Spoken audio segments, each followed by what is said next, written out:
Warrington Wolves Daryl Clark is tackled during the Ladbrokes Challenge Cup semi-final match at the Macron Stadium, Bolton. Image, Dave Howarth, PA Wire. All eyes turn to Wembley Stadium this Saturday for the Ladbrokes Challenge Cup final between Warrington Wolves and Catalans Dragons.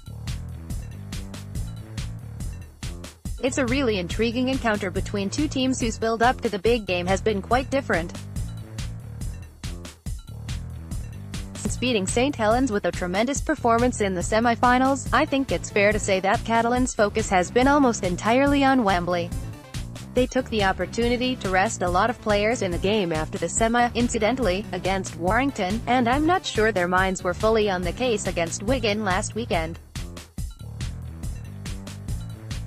Whether that approach works for them remains to be seen. Their lead into the semi-final was quite different. They'd been playing well and winning consistently as they fought to avoid the bottom four in Super League. Only a few weeks have passed since they knocked us out, but it's easy to lose focus. Hopefully, for their perspective, they'll be back in the zone again come Saturday. Warrington, by contrast, have been fighting on two fronts.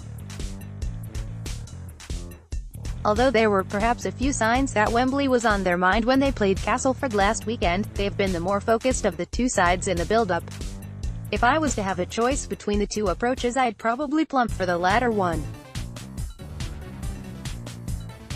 Wembley is always an emotional occasion and it can affect individuals differently. It's only a couple of years since Warrington were last there, and I think having players in the side with that experience will help them control their emotions. The battle between the two hookers is going to be an interesting one. Michael McIlorum's desire and leadership were a big factor for Catalans in the semis, and they'll again be looking to him to provide the organization and physicality in the middle to take them forward. On the Wolves side, if they can get rolling forward, I feel Daryl Clark has the potential to be match winner with his runs out of dummy half. Overall, although without a huge amount of authority, I'll take Warrington to lift the trophy.